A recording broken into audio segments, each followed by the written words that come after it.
네. 아유, 날이 점점 더워지고 있습니다. 오늘도 뭐 30도 그냥 여기저기서 넘어갈 것 같은데 이렇게 더울 때 차 안에 있다 보면 더 푹푹 찌는 경우가 많이 생깁니다. 우리 박병창 이사님 어서 오시고요. 네, 안녕하십니까. 네, 우리 이사님도 여름에 운전 같은 거 딱 차에 들어가면 너무 막 더워서 덥죠. 숨쉬기가 힘들지 않습니까? 예. 어떻게 하십니까? 그럴 때는? 미리 네? 차갑게 시동 걸어놓고. 아, 미리 좀 걸어놓고. 근데 이제 그러기도 쉽지 않을 때, 네. 미리미리 예. 한번 이비오스 썬팅 필름 한번 해보시면 어떨까요? 열도 차단. 열 차단 효과가 아주 뛰어나고요. 그리고 또 자외선이라든지 우리 총 태양 에너지 차단율이라는 게 있는데 이게 이제 업계 최고 수준의 아주 고급스러운 썬팅 필름, 보통 이제 틴팅이라고 많이 하는데요. 이 틴팅 필름을 저희 3프로TV에서 또 경품으로 여러분께 시공할 수 있는 이벤트를 준비를 했습니다. 잠시 후에 오프닝 벨에서 이비오스 GX90 전면 유리 필름 시공권을 무려 10분께 드리기로 했습니다. 오프닝 벨까지 많은 시청 부탁드리겠고요. 차 앞유리 이제 더 이상 더울 필요가 없습니다. 태양 피할 수 있는 그런 방법이 생긴 겁니다. 이비오스 썬팅 필름과 함께 올여름 덜 덥게 보내시기 바라겠고요. 오프닝 벨 라이브에서 꼭 이벤트 참여하셔서 당첨되시기 바라겠습니다. 자, 아니 저는 한 번도 차를 그냥 오랫동안 타고 다니면서 네. 썬팅 필름이 한 번도 해본 적이 없는데 자꾸 계속 말씀하시니까 한번 해보고 싶은 생각이 자꾸 드네요. 들으면서. 지금 그냥 딜러분이 해주신 거 그냥 깔고 다니시는 거죠? 그렇죠. 에. 계속. 안 돼. 이제는 예. 딜러분한테도 얘기를 하셔야 됩니다. 예. 이비오스로 좀 하시라고. 아. 그냥 아무거나 막 길거리 돌아다니는 거 이런 걸 하지 예. 마시고 알겠습니다. EBS로 꼭 하라고. EBS 아니고 EBOS입니다, 여러분. 자, 고급스러운 썬팅 필름 EBOS 썬팅 필름이었고요. 자, 미국 시장 역시 뭐 대단합니다. 나스닥 뭐 또 S&P 이렇게 달려도 되나 싶을 정도로 이런 얘기가 나올 것 같아요. 그쪽에 매도를 했거나 뭐 품매수를 했던 네. 사람들은 모여 앉아가지고 기법 나 손 들었다 진짜 이런 얘기를 하지 않을까 싶어요. 진짜 그 무슨 쇼치고 뭐 이런 분들은 진짜 힘들겠어요. 어마어마하게 손실을 나서 또 그렇겠죠. 다시 밑에 쇼커버하고 네. 그런 수급이 상당히 있는 것 같아요. 쳤다가 다시 쇼커버로 지금 올라가는 것도 상당히 있는 것 맞아. 같아요. 그 올라가는 그 폭을 보면은 네. 그런 것들이 상당히 있는 거 아닌가 생각을 합니다. 네. S&P 500이 5,421포인트가 됐습니다. 처음으로 5,400포인트를 넘은 거고요. 네. 연초서부터 계속해서 올해 미국 시장 S&P 500의 타겟 프라이스를 바꿔가는데 지금 최상단이 5,600이에요. 이대로 가면은 또 바꿔야 되는 하반기 되는 그런 상황이 될 것 같은데 그런데 이제 가파르게 오기는 왔어요. 그래서 네. 다소 좀 조심스러워하는 분위기는 좀 있습니다. 음. 전에 한번 지난주에인가 말씀드렸다시피 우리나라 집값이 막 아파트값이 오를 때 올라서 좋긴 한데 이거 너무 오르는 거 아니야? 이런 마음이 좀 같듯이 네. 지금 지수도 좀 그런 상황이지 않나 싶어요. 그래서 종목으로 접근을 하자라는 얘기들이 많이 나오고 있는 상황이 아닌가 생각합니다. 그 정도로 어마어마하게 좋은 흐름을 계속 나타내고 있습니다. 네. 나스닥은 1.5%가 올랐고요. 어제 대단했습니다. 어제 그 시간외에서 8% 올랐다는 오라클은 13% 올랐어요. 그리고 필라델피아 반도체 지수가 2.9% 올랐고요. TSMC 4.3%. 대만은 뭐 역사적 신고가를 계속 낼 수밖에 없습니다. TSMC가 계속 신고가를 내고 있는 상황이고요. 아모홀딩스가 8% 올랐습니다. 애플은 ARM. 예. 네. 그리고 애플이 2.8% 추가적으로 올라서 이틀간 10% 올랐어요. 그래서 213달러가 됐습니다. 그래서 장중에 잠깐 시총 1위가 됐다가 마이크로소프트가 또 약간 오르면서 1.9% 마이크로소프트도 2% 올랐으니 까 많이 올랐어요. 예, 그죠? 오른 거죠. 예, 마이크로소프트 다시 오르면서 살짝 차이가 있기는 하지만 둘 다 비슷합니다. 2.97 아니죠. 2가 아니죠. 거꾸로 제가 얘기했는데 3.27조 달러, 3.29달러, 29조 달러 그랬습니다. 되게 붙어 있습니다. 4천조. 엔비디아도 계속 오르고 있는 상황이고요. 3.5% 올라서 $125 됐고요. 어제 테슬라도 3.8% 올랐고요. 마이크론 테크놀로지 4.2% 올랐습니다. 아, 진짜 주식 할 맛 나겠어요, 미국에서는. 그렇죠. 예. 이런 얘기를 도대체 언제까지 해야 되는지 모르겠습니다. 지금. 아니, 이렇게 가는데, 약간 저는 이제 불안한 게 이제는 이렇게, 그러니까 어느 정도 조정 받으면서 조금씩 가고 좀 이러면 이제 뭐, 그래, 뭐 이렇게 쭉 가겠지, 뭐 이런 느낌이 있을 텐데, 이렇게 막 급하게 막 가다 보니까, 이거 터지겠다, 한번. 그 느낌? 오늘 어떻게 했었어요? 제 원고를 보신 건 아니죠? 조금 전에 보냈으니까. 아, 그렇습니까? 오늘 그 얘기를 한 사람이 있어서 마지막에 얘기를 좀 하겠습니다. 아, 그래요? 이제 불안감도 한쪽으로 읽고 그리고 보통 보면은 네. 그 뭐 대학에 있는 석학분들 교수님들은 네.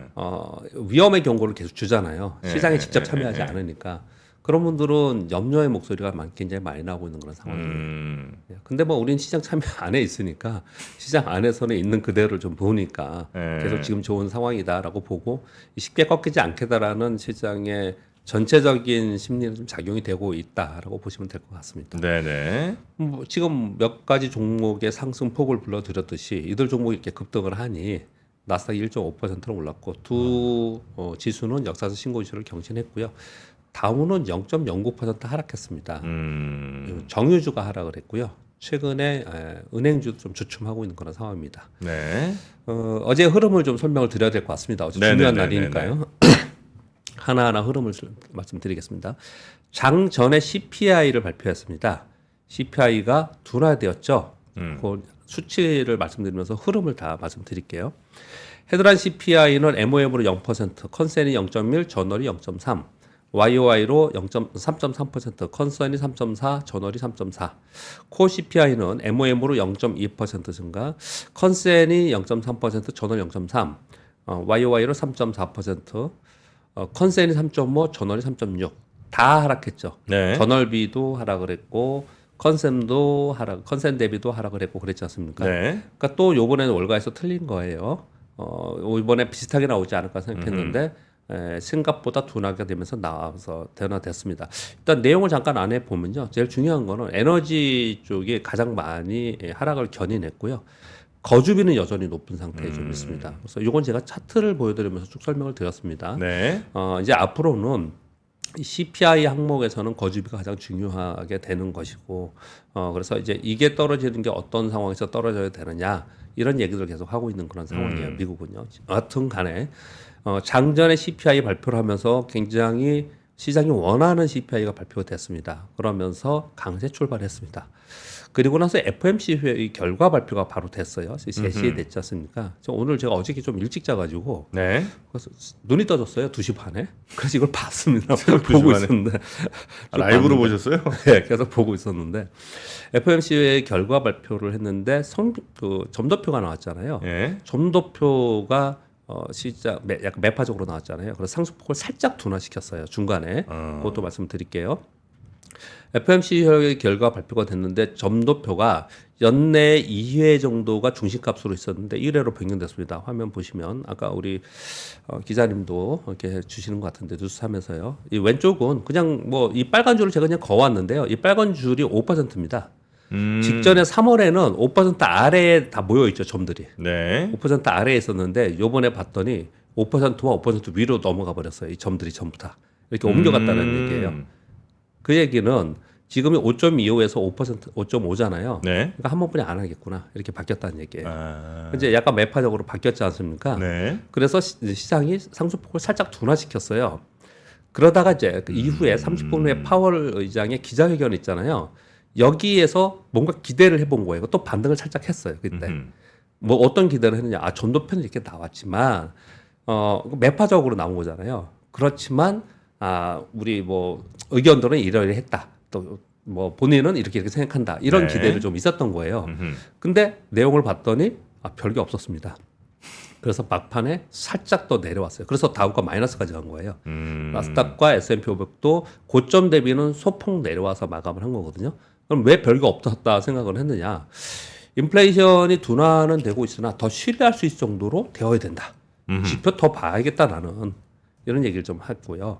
그리고 CPI 둔화는 고무적이지만 바로 직전에 발표된 게 그러나 이런 부분들을 봤을 때 데이터를 전체적으로 더 보긴 해야겠지만 그래도 궁극적으로는 금리 인하를 해야 되는 쪽으로는 생각을 한다. 이렇게 얘기를 했어요. 아, 그러니까 인플레 둔화는 되고 있지만 더 신뢰할 수 있을 정도 돼야 된다는 건 약간 매파적인 발언인 거고. 예. CPI 둔화는 고무적이나 예. 데이터를 봐야 되겠지만 금리 인하를 하긴 해야 된다는 건 예. 약간 비둘기파적인 거고. 예, 그렇게 얘기했어요. 그 약간 이게 버무려가면서 얘기를 했군요. 그렇게 예. 얘기를 했습니다. 잘 피했다 이런 표현을 하더라고요. 아무튼 뭐 이런 얘기가 나와서 네. 시장이 원하는 기대가 안 나왔잖아요. 그러니까 막판에 소폭 하락하면서 마감을 했습니다. 네. 이게 어제 미국 시장의 흐름이에요. 예. 근데 어제 그 한 가지 더 여기서 말씀을 드리고 싶은 거는 슈퍼코어 CPI라는 것도 있거든요. 슈퍼코어 CPI? 예. 여기 보면은 식품과 에너지를 뺀 게 코어 CPI잖아요. 예. 그 슈퍼코어 CPI는 식품과 에너지와 주택 가격을 뺀 거예요. 그러니까 이퀄이라고 했는데 정확히 이퀄은 아니지만 거의 서비스 물가라고 볼 수 있어요. 이 서비스 물가가 네. 2021년 9월 이후로 처음으로 마이너스 전환했습니다. 아. 처음으로. 결국은 둔화되는 쪽은 맞는 것 같다. 그런데 원하는 만큼 둔화가 빠르게 또는 우리가 원하는 만큼의 수치가 나오지 않고 있다. 그래서 좀 더 보고서 하겠다. 이게 결론이에요.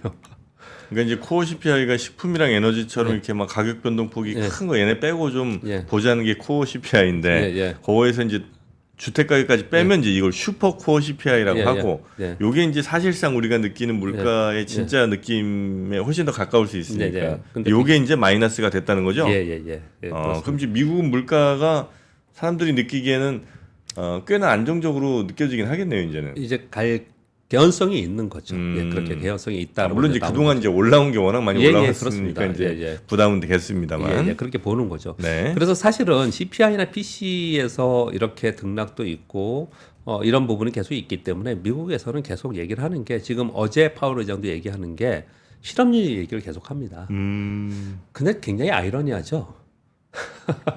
실업자가 많이 생겨서 실업률이 높아져야지만 경기는 둔화되고 그래서 고용이 타이트한 게 완화되면서 물가가 떨어지고 물가가 떨어지는 과정을 보면서 결국은 금리 인하를 하겠다 이런 얘기를 하는 거거든요. 그래서 이런 걸 보면은 이제 석학분들이 그런 얘기를 많이 합니다. 네.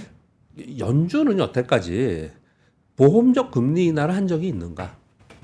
라는 얘기인 거예요. 네. 결국은 경기가 둔화되고 야 이거 이제 경기 둔화돼서 경기가 이제 어려워질 거라고 하는 즈음 돼야지 되는 거 아니냐 이거 이런 얘기를 좀 하는 거거든요. 그러다가 늦어지는 거 아니냐라는 이제 걱정도 많이 하는 거거든요. 그러니까 이제 보통 금리 인하는 뭐 상황 안 좋고 뭐 저 물가 막 떨어지고 이럴 때 이제 하는 건데 데이터 보고 하는 건데 보험적이라고 하는 거는 그렇게 될 거 예상하고 미리 좀 금리 빼준다는 거죠. 근데 왜 지금은 조금 해도 된다고 생각을 많이 하느냐면요. 저도 예. 그런 쪽의 생각을 가지고 있는데요. 왜 그러냐면 지금 5.5%예요. 상단으로 봤을 때 두 번을 해도 5%입니다. 그렇죠, 상단은. 네. 예. 상단이 아니더라도 두 번을 여기서 25% 두 번을 빼도 4.75%예요. 5.25로 해도 하단을 봐도 네. 4.75%가 낮은 금리가 절대 아닙니다. 그렇죠, 그것 때문에 걱정하는 우려의 목소리가 많이 나오는데 그 오늘 끝부분에 좀 얘기를 드리려고 하는데 네. 그냥 이어서 드릴까요? 그냥 이어서 한번 드려보겠습니다. 뭐 그럴까요? 네. 그 걱정을 얘기 되게 많이 나왔으니까. 해요. 네. 그런 걱정을 하는 이유를 이제 설명을 좀 드려보면요. 맨 마지막에 이걸 가져왔는데요. 블룸버그 발 뉴스고요. S&P 글로벌에서 이제 요 조사를 한 거예요. 고금리 장기화의 미국 경제 둔화 전망 이런 건 한쪽으로서 나온다는 거. 우리 시장만 쳐다보잖아요. 네. 근데 사실은 이코노미스트 분들이 보는 것과 그리고 실물 경기하고 또 실물 경기와 주식시장은 상당 부분 또 다르게 움직이는 게 많이 있단 말이에요. 이런 거 생각하시면 돼요. 우리 외환위기 때 있잖아요. 네. 엄청나게 살기 힘들었잖아요. 근데 우리나라 종합지수가 2008년도 가을에 266포인트인가 였다가 그해 말에 1000포인트까지 떴어요. 그해 말에 2008년? 죄송합니다. 98년? 1998년도에 네네네. 또는 뭐 글로벌 금융위기 때도 그랬고 네. 그때 굉장히 안 좋거든요. 실물적으로 체감으로는요. 네. 근데 우리 자본시장인 주식시장은 그냥 급격하게 상승하는 일이 벌어진다고요. 그럼 실물 경기에서 바라보고 있는 사람들은 야 주식시장은 진짜 이상한 동네다. 이렇게들 이건 여러분들 동의하시죠? 그렇죠, 들어보면 그렇죠. 예. 그렇죠. 예. 이거 거꾸로 생각은 우리는 안 하잖아요. 왜냐하면 주식시장이 좋은 게 우리는 바라는 거니까.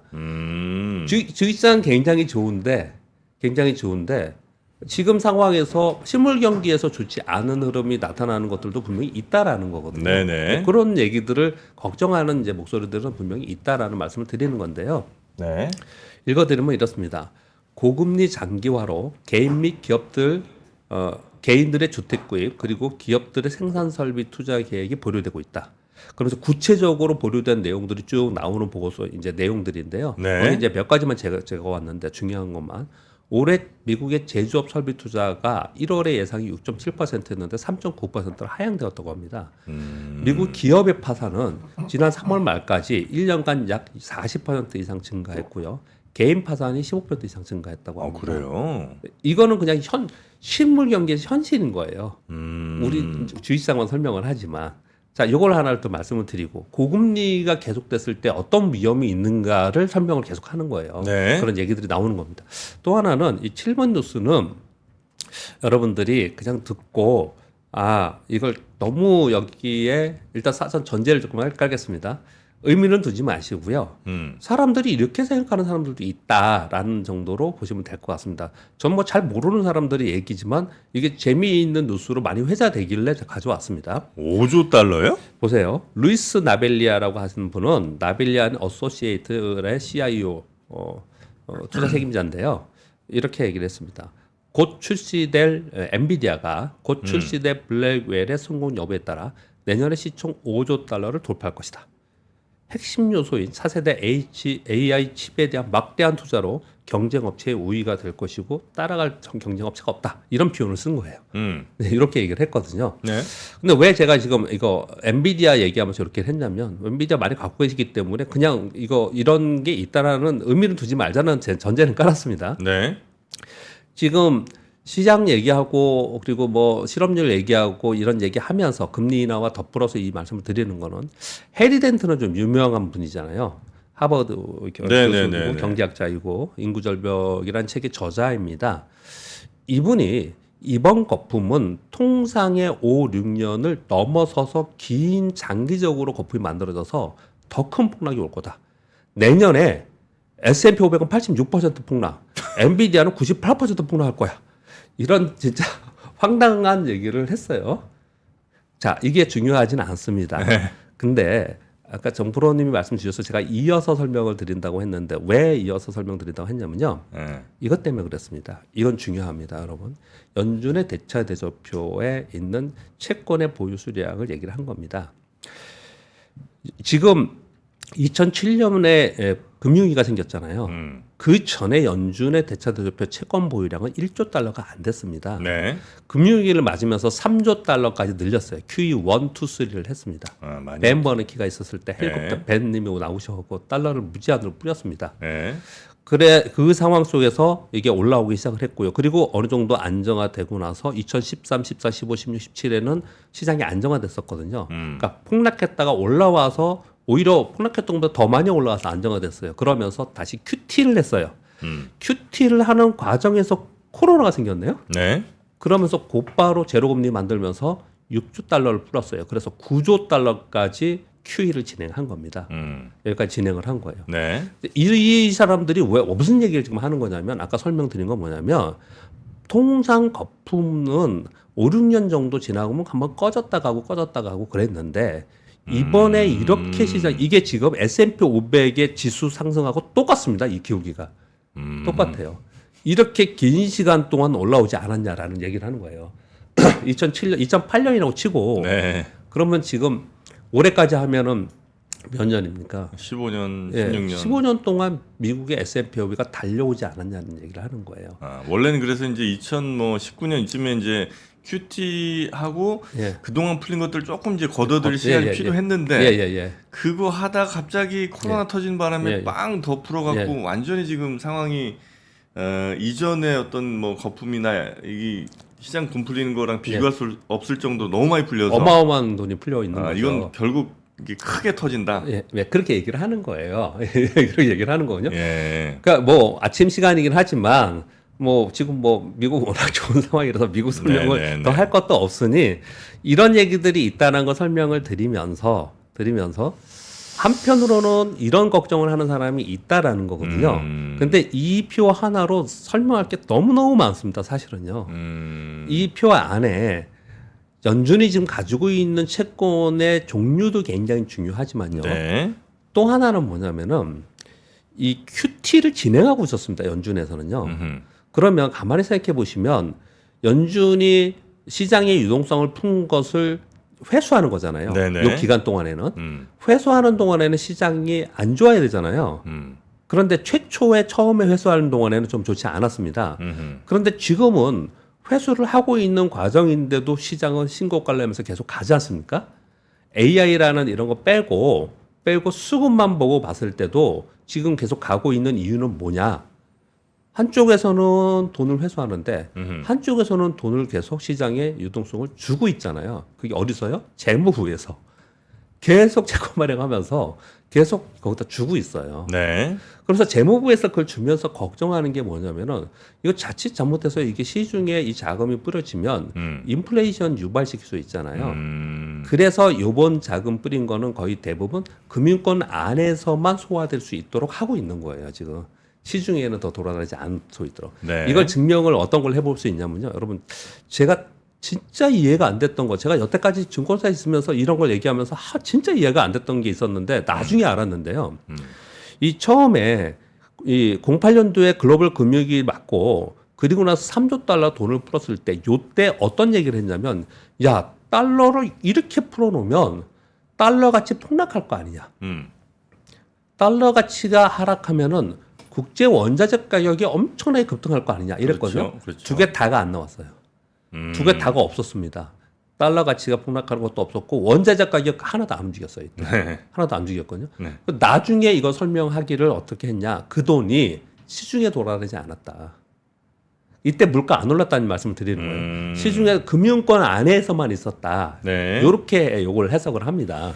근데 이번에는 코로나로 인한 공급 사이드의 물가가 오른 부분도 있지만 이번에 뿌린 6조 달러는 이거는 시중에 그냥 직접적으로 뿌려진 돈이에요. 개인들의 주머니에 넣은 돈들이에요. 네네. 이게 물가를 그렇게 인플레이션을 유발시킨 거지 않습니까? 그러니까 다르다는 거거든요. 지금 여기서 물가를 더 인플레이션을 더 올라가지 않게 하기 위해서 이때 08년도에 했던 그런 거와 비슷하게 금융시장 안에서 자금을 지금 하고 있어요. 자, 결국은 한쪽에서는 자금을 회수하고 한쪽에서는 이제 국채 발행해서 자금을 유동성을 보강하면서 네. 그러면서 시장 안에서는 전체 사이즈의 유동성을 줄이지 않는 그런 과정을 오래 가고 있기 때문에 시장의 참여자들이 볼 때는 또는 큰 손들이 볼 때는 올해 시장에서 유동성이 빠져나가지 않아. 그러면 올해 시장에 급격한 하락은 없어라는 것들이 시장 저변에 있는 것 같아요. 네네네. 유동성 자체로 보면 그렇게 좀 보여지지 않나 이런 네. 생각을 좀 해요. 거기다가 요번에 QT 규모를 줄인다 그랬지 않습니까? 하반기에. 연준에서 지금 발표를 한 거잖아요. 200억 네. 달러로 월. 근데 그러니까 그것도 더 힘이 보탬이 되는 거고 이렇게 보는 거거든요. 제가 지금 딴 얘기를 좀 했는데 이게 너무 황당한 얘기라서 네. 다른 얘기를 조금 더 덧붙여서 얘기를 드렸는데 전반적으로 볼 때는 미국 시장 왜 이렇게 좋냐? 왜 이렇게 신고가까지 가고 그러냐?는 결국은 유동성의 힘, 유동성이라는 게 돈의 힘이지 않냐라는 거예요. 돈을 이만큼 뿌려놓고 그 돈의 힘에서 올라갔는데 그러면 이 돈을 계속 이 상태에 그냥 두면 문제가 없겠냐. 이건 이제 우리 주식시장하고 좀 다른 문제입니다.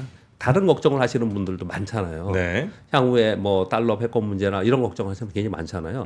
지금 에브리띵 랠리를 한 거잖아요. 금도 올랐죠, 비트코인도 올랐죠, 네. 뭐 주식시장 올랐죠, 다 오르는 거잖아요. 예. 거기다가 주택가격도 어마어마하게 지금 차트 보여드렸잖아요. 어마어마하게 올라가 있지 않습니까? 이런 거에 그냥 있을 수 있겠냐라고 얘기를 하는 게 이런 사람들이 얘기를 하는 거예요. 이렇게 얘기를 하는 겁니다.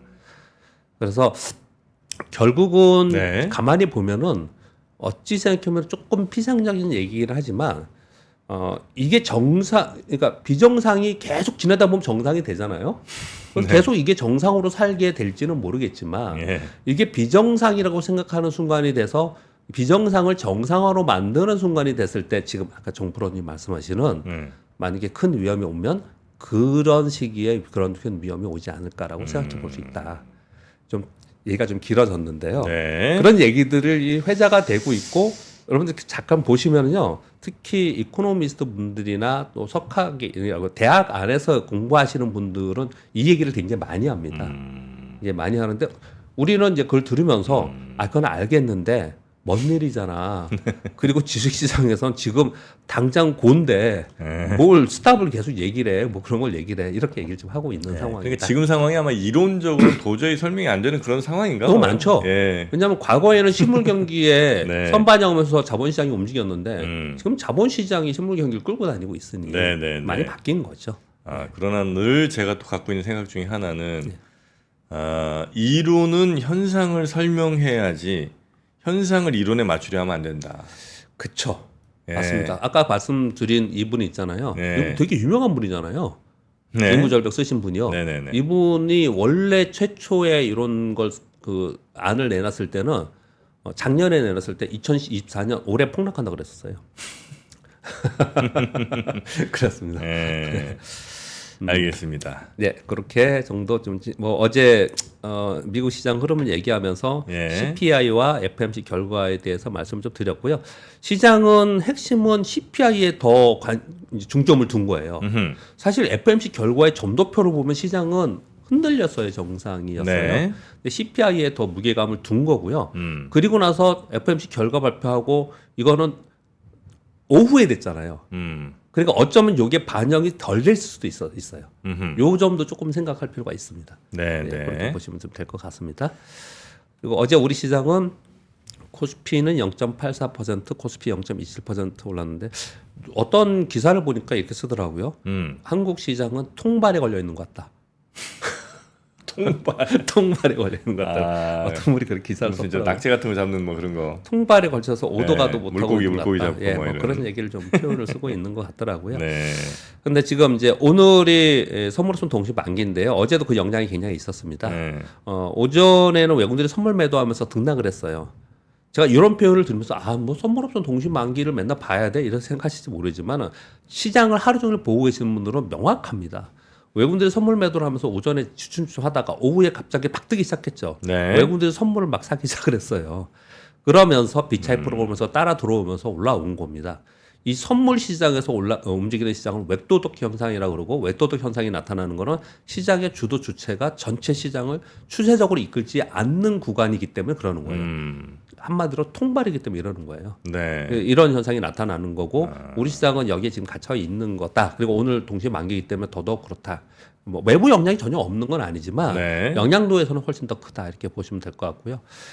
애플 제가 어제 설명드리면서 애플 급등했는데 그 전날 애플 급락한 기관 투자가들 어떻게 할지 한번 두고 봅시다 이런 표현을 좀 드렸잖아요. 일제히 사기 시작해서 어저께 다 급등시켰습니다. 아이고야. 다 급등을 시켜버렸어요. 당이 아무튼 간에 애플 급등으로 국내 애플 관련주 급등하고 반도체 관련주가 강세를 보이면서 기술 전반적으로 강세 모멘텀이 발생이 좀 돼서 전체 지수가 시장이 올라가는 역할을 좀 했고요. 전반적으로 보면 반도체 강세, 2차전지 또 하루 만에 조금 약세, 아주 약세는 아니었습니다. 소폭 약세였고요. 어제 특이하게 자동차 부품이 강세를 보였고요. 이거는 저런 거하고 관계 있는 것 같아요. 지금 유럽연합에서 지금 대중국 관세, 미국도 그렇고 중국을 견제하는 게 굉장히 많이 있잖아요. 네. 그런 영향에서 지금 파급되는 내용인 것 같고요. 화장품이 어저께 초강세였습니다. 뭐 때문에요? 수출 데이터가 나왔죠. 수출 데이터에서 확인을 시켜줬습니다. 네. 그래서 요즘에 수출 데이터가 시장 영향력이 굉장히 큽니다. 그래서 그게 10일 날 나오고 20일 날 나오고 1일 날 나오거든요. 거기에 나오면은 곧바로 시장이 거기 움직여요. 그렇다는 얘기는 요번에 이 종목이 수출이 늘 거라고 알려져 있거나 알려져 있는 기업 섹터나 기업이 있잖아요. 네. 그럼 그 주가를 가만히 보시면 얘가 언제쯤 움직이겠나? 그 타이밍이라는 게 이벤트라는 게 수출 데이터가 나올 때쯤이라는 걸 우리가 알 수가 있는 거잖아요. 이런 경향이 한번 생기면 이게 또 유행이 돼 버립니다. 네. 그래서 이게 지금 유행처럼 이렇게 된 거거든요. 그러면 우리는 이걸 알고 있어야죠. 만약에 그런 주식을 갖고 있다가 수출 데이터 나와서 팍 떴다가 며칠간 계속 지지부진하고 있어요. 또 그 다음 수출 데이터 나오기 직전에 난 팔아버렸는데 수출 데이터 나와서 급등해버려. 이런 일이 발생될 수 있단 말이에요. 네네네. 그런 거는 감안을 해야겠죠. 네. 일정 감안을 해야 된다는 말씀을 좀 드리도록 하겠습니다. 그래서 오늘은 BOJ 통화정책회의가 있고 우리는 동시 만기가 있습니다. 자, 미국은 CPI와 FMC를 소화하면서 경기 관련 섹터가 상대적으로 약하고 성장 기조 강세가 지속되고 있습니다. 수급 쏠림이 지속되고 있는 상황이거든요. 수급 쏠림이 어느 정도 되고 있냐? 그림 하나 보여드리겠습니다. 네. 제가 이거 여러분들이 화면을 보시면 잘 안 보일 것 같아서 일부러 노란색, 빨간색, 파란색으로 그려왔습니다. 뭐예요, 이걸요. 이게? 맨 위에 있는 게 애플입니다. 애플의 시가총액. 밑에 파란색 짙은 파란색. 예, 이게 노란 거 이렇게 보시면 짙은 파란색. 예, 예. 그리고 중간에 있는 게 마이크로소프트 시가총액. 맨 밑에 있는 게 엔비디아. 이 세 개가 붙었어요, 지금. 엔비디아는 비교가 안 됐었죠. 네. 애플이 1위였고 마이크로소프트였고 그랬다가 중간에 마이크로소프트가 1위가 됐었죠. 예, 예. 애플이 2위가 됐었고 그랬다가 애플 2위, 마이크로소프트 1위, 마이크로소프트가 애플이 죄송합니다. 마이크로소프트가 1위, 애플이 2위가 돼서 그 틈에 엔비디아가 올라와서 2위를 하루 했죠. 하루 네네. 했습니다. 그런데 애플이 다시 올라서 지금 이 세 개가 붙어 있습니다. 이렇게 와. 어디에 붙어 있냐? 3조 달러에 3조 달러에 붙어 있어요. 세 개 합쳐서 9조 달러가 넘습니다. 세 개가 합쳐서 지금요. 네. 그러니 생각을 네. 해보세요. 얘들이 시가총액 비중이라는 거예요. 이 비중이 이렇게 올라와 이 세 개가 올라와 있는 상태거든요. 이 세 개의 비중이 계속 올라온 거잖아요. 네네. 이 시가총액이 이 밑에 있다가 이렇게 올라오면서 전체 시가총액이 이제 올라온 거니 지수는 어떻겠습니까? 얘들 하루씩 왔다 갔다 하는 동안 지수는 클 수가 없는 거예요. 그러니까 결국은 이들 세 개가 주도주가 꺾이는 게 이번 장에 꺾이는 게 맞는 거죠. 결론적으로 보면은. 그게 맞는 거죠. 그런 속에서 네. 이들 이제 부담 얘기를 계속 하고 있습니다. 근데 최근에 보면 제가 지금 요 며칠 새 이런 느낌이 계속 있는데 그래도 좀 더 확인하자 이런 말씀을 드리고 있긴 한데 AI 관련주가 확산되는 느낌이 상당히 있습니다. 하드웨어에서 클라우드나 IT 디바이스로. 아, 그래요. 지금 브로드컴이 지금 시간에서 13% 오르고 있습니다. 브로드컴이 지금 호실적 발표하고 액면 분할을 한다고 하면서 이쪽은 주식 분할이라고 하죠. 주식 분할을 한다고 하면서 지금 13% 오르고 있거든요. 브로드컴은 유무선 통신용 반도체와 그리고 거기에 관련된 네트워크 서비스를 하잖아요. 네. 그리고 어제 설명드린 건 뭐였죠? 오라클이었죠. 음. 오라클은 클라우드 서비스 하는 데잖아요. 네. 얘들도 역사적 신고하고 계속 오르고 있어요. 지금 우리나라에서 맨날 HBM 얘기하고 아디오만 얘기를 하잖아요. 물론 단연 엔비디아이고 엔비디아 그 자체다. 이거 지금 뭐 누가 거기에 반론이 어지가 없습니다. 네. 근데 시장에서 가만히 보면 거기서 파급되어 가지고 그 다음 타자를 자꾸 찾는 이런 게 많이 보여요. 그래서 이런 게 미국에서 나타나면 시차를 두고 우리의 올 가능성도 분명히 있거든요. 그런 것들도 한번 생각해 볼 필요가 있을 것 같습니다. 네, 그렇게 말씀 좀 드리겠고요. 네. 우리나라는 오늘 동시만기 말씀드렸고요. 그리고 내일 코스피 200과 코스닥 150 정기 변경이 있어요. 그러니 그냥 패시브 수급에 의해서 시장 전체는 움직일 거고요. 개별 종목은 수출 데이터에 따라서 개별 등락을 하는데 최근 수급 흐름의 경향입니다. 이게 유행이 됐다라는 거 꼭 잊지 마시고요. 그리고 참고로 그냥 무슨 자료 보다가 이런 내용이 있어서 하나 그냥 써왔습니다. 네. 뉴스를 안 가져오고 올해 상승률을 봤을 때 마이크론 테크놀로지가 65% 올랐고요. SK 하이닉스가 52% 올랐고 삼성전자가 마이너스 2.5%예요. 자, 그냥 삼성전자 빠지고 SK 하이닉스 올랐다. 이것만이 아니고요. 마이크론 테크놀로지보다도 SK 하이닉스는 못 올랐어요. 마이크론 왜 이렇게 올라? 엔비디아의 납품은 SK 하이닉스가 훨씬 더 먼저 했고 훨씬 많이 합니다. 이익도 SK 하이닉스가 훨씬 많이 납니다. 근데 상승률을 볼 때 마이크론 테크놀로지가 훨씬 더 많이 올랐어요. 우리 맨날 하는 얘기 있잖아요. 얘는 미국에 있으니까. 뭐 이런 얘기를 할 수밖에 없는 거죠. 네. 지금 SK 하이닉스마저도 그 수익률을 추정하지 못하고 있는 상황인 거고 삼성전자는 연간 수익률이 마이너스예요. 이게 지금 우리나라의 반도체 상황이다라는 거거든요. 이걸 있는 그대로 야 우리는 역시 안 돼라고 보시는 분도 있고 또 어떤 분들은 야 그러니까 우린 기회가 좀 있을 수 있어. 이렇게 볼 수도 있을 거고 이건 각자의 판단에 맡기겠습니다. 네. 그런 지금 상황이다 말씀을 드립니다. 뉴스 빨리 전해드려야겠네요.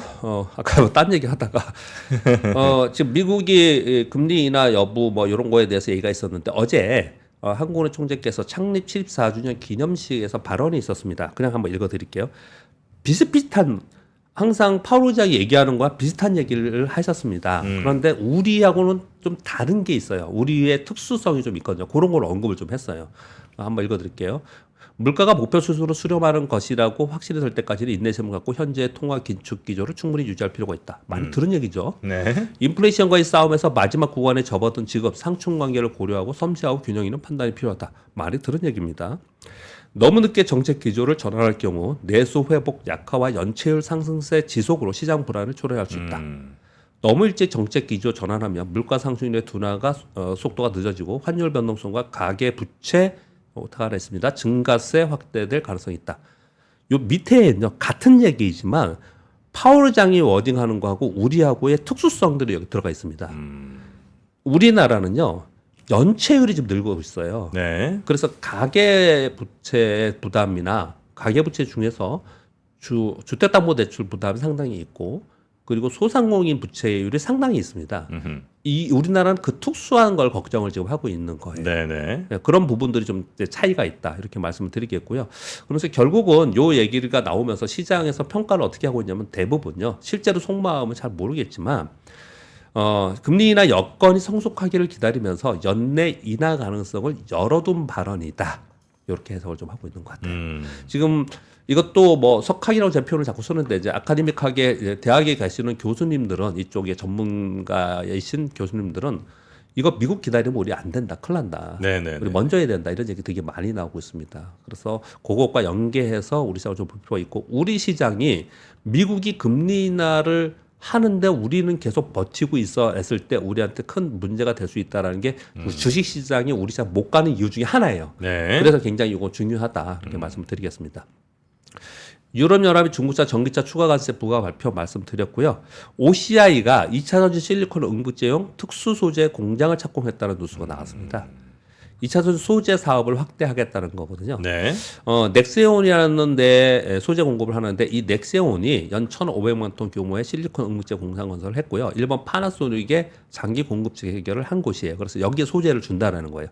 그러니까 이 OCI가 뭔가 지금 변화를 하려고 해요. 지금 한미약품하고도 지금 관계가 좀 있죠. 그래서 OCI가 지금 뭔가 좀 회사가 변화의 시도를 계속 하고 있는 그런 상황입니다. 그래서 좀 관심 있게 이런 뉴스와 조건을 한번 살펴볼 필요가 있지 않나 생각하고요. 네. 그리고 4번 뉴스는 아까 우리 네네네. 기자님 것 같아요. 저는 이걸 라벨리온 굉장히 중요하게 생각했습니다. 네. 이 자세하게 설명을 들었기 때문에 제가 중요하게 생각했던 이유만 말씀을 드리겠습니다. 라벨리온이라는 회사와 사피온 코리아와 퓨리오사 AI는 우리나라의 3대 팹리스 시스템 반도체 회사입니다. 3대 우리나라의 3대. 리벨리온. 예, 리벨리온하고 네. 요 3사가 가장 기술력이 있는 기업이에요. 네. 요 3사가 중에 퓨리오사 AI는 합병에 불참했지만 두 회사가 지금 합병한다고 하는데 네. 이유를 아까 우리 기자님이 자세히 설명을 했잖아요. 근데 저는 이걸 왜 중요하게 생각했느냐. 이거 우리나라 빨리 2, 3년 내에 혁신 기술 없으면 이거 도태된다는 위기감이 이번 AI와 엔비디아를 통해서 아주 처절하게 느껴지는 것 같아요. 그래서 우리나라에 이런 기업들이 있습니다. 이런 기업들이 지금 기술 개발하고 충분한 기술력이 있는 기업들이 분명히 있다는 얘기를 자꾸 제가 드리거든요. 상장 회사에도 그런 기업들이 있거든요. 또는 스타트업 기업들이 우리나라에 IPO로 들어와서 해보려고 하는 기업들이 있거든요. 전에 한번 말씀을 드렸는데 물론 투자하시는 여러분들은 그런 기업들이 고평가돼서 상장돼서 들어와가지고 계속 뭐 적자나고 하다가 나중에 안 좋아. 물론 그런 기업이 있습니다. 그런 기업들을 너무 그냥 두지 말고 또 엑시트할 출구를 계속 만들어주면서 나갈 땐 나가고 빨리빨리.